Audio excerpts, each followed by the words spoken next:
दरभंगा जिले के गौरा बौराम विधानसभा क्षेत्र से विकासशील इंसान पार्टी यानी कि वीआईपी ने अपने प्रत्याशी संतोष सहनी का नाम वापस ले लिया है। इस निर्णय के साथ पार्टी ने राष्ट्रीय जनता दल यानी कि आरजेडी प्रत्याशी मोहम्मद अफजल अली खान को समर्थन देने का ऐलान किया है। ये फैसला चुनावी समीकरणों के लिहाज से काफी अहम माना जा रहा है, क्योंकि ये न केवल महागठबंधन की आंतरिक राजनीति को दर्शाता है, बल्कि ये भी संकेत देता है कि छोटे दलों की भूमिका इस बार भी निर्णायक हो सकती है। दरअसल दरभंगा में आयोजित प्रेस कॉन्फ्रेंस में वीआईपी प्रमुख और बिहार के पूर्व मंत्री मुकेश सहनी ने कहा कि शुरुआत में इस सीट पर आरजेडी और वीआईपी दोनों ने अपने अपने उम्मीदवारों का नामांकन दाखिल किया था। उन्होंने दावा किया कि कई बार आरजेडी प्रत्याशी को समझाने की कोशिशें भी की गई ताकि विपक्षी वोटों का बंटवारा न हो, लेकिन सहमति नहीं बन पाई। अंततः वीआईपी उम्मीदवार संतोष सहनी ने बड़ा दिल दिखाते हुए अपना नाम वापस लेने का निर्णय लिया और आरजेडी प्रत्याशी के पक्ष में समर्थन की घोषणा की।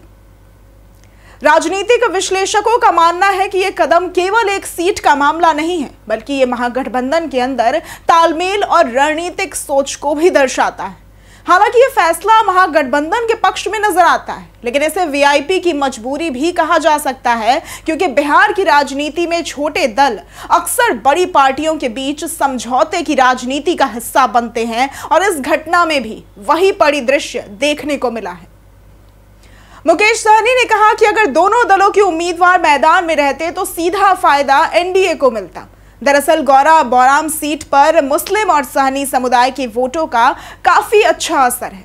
अगर महागठबंधन के दोनों दलों के उम्मीदवार मैदान में रहते तो शायद वोटों का बिखराव तय होता, जिससे एनडीए प्रत्याशी को बढ़त मिल सकती थी। और इस फैसले से फिलहाल ये स्थिति टल गई है, लेकिन सवाल यह भी उठता है कि क्या ये कदम वीआईपी के अपने राजनीतिक हितों को नुकसान पहुंचा सकता है।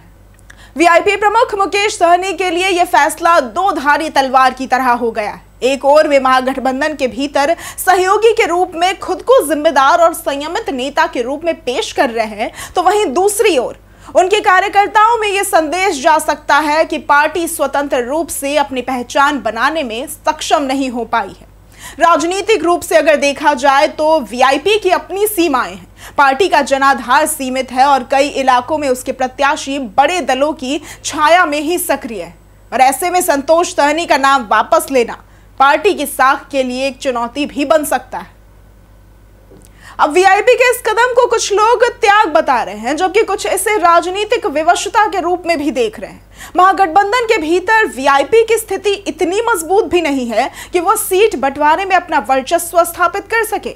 संभवतः यही वजह रही कि वीआईपी ने टकराव से बचने के लिए ये कदम उठाया है। हालांकि इसे एक रणनीतिक चाल भी कहा जा सकता है, क्योंकि वीआईपी ये दिखाना चाहती है कि वो गठबंधन के भीतर सहयोग की राजनीति करती है और सामूहिक जीत को प्राथमिकता देती है। अब प्रेस कॉन्फ्रेंस में मुकेश सहनी ने अपने कार्यकर्ताओं से कहा कि वे पूरी ताकत के साथ आरजेडी के प्रत्याशी मोहम्मद अफजल अली खान को विजयी बनाने के लिए काम करें। उन्होंने ये भी कहा कि अगर किसी अन्य क्षेत्र में ऐसी स्थिति हो तो वहां भी गठबंधन के बड़े हित को ध्यान में रखते हुए ऐसा ही कदम उठाया जाना चाहिए जैसा कि उन्होंने उठाया है। हालांकि यह अपील पार्टी कार्यकर्ताओं के बीच कैसी प्रतिक्रिया लाती है, ये तो देखने वाली बात होगी। कई राजनीतिक पर्यवेक्षकों का कहना है कि इससे वीआईपी के कुछ स्थानीय नेता नाराज भी हो सकते हैं, जो अपनी सीट पर सक्रिय तैयारी में थे। अब यह फैसला फिलहाल तो महागठबंधन के लिए राहत भरा संदेश है, लेकिन यह भी तय है कि इससे वीआईपी की स्वतंत्र राजनीतिक पहचान को चुनौती मिली है।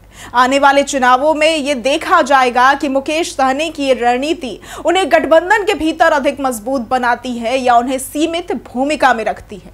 वहीं अगर आरजेडी इस सीट को जीतने में सफल रहती है तो निश्चित रूप से इसका श्रेय वीआईपी के समर्थन को भी दिया जाएगा। लेकिन अगर नतीजा उल्टा होता है तो यह सवाल भी जरूर उठेगा कि क्या वीआईपी ने बहुत जल्दी समर्पण का रास्ता चुन लिया।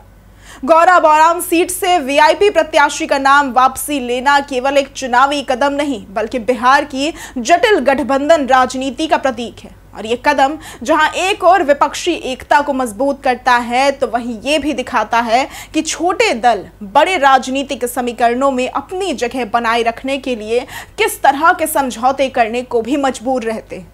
आने वाले समय में यह स्पष्ट होगा कि यह निर्णय महागठबंधन के लिए वरदान साबित होता है या वीआईपी के लिए चुनौतीपूर्ण मोड़। अगर आपको आज की ये वीडियो पसंद आई हो तो इस वीडियो को लाइक करें, ज्यादा से ज्यादा शेयर करें और हमारे चैनल को सब्सक्राइब करना ना भूलें। आज के लिए सिर्फ इतना ही। वीडियो हमारे साथ बने रहने के लिए धन्यवाद।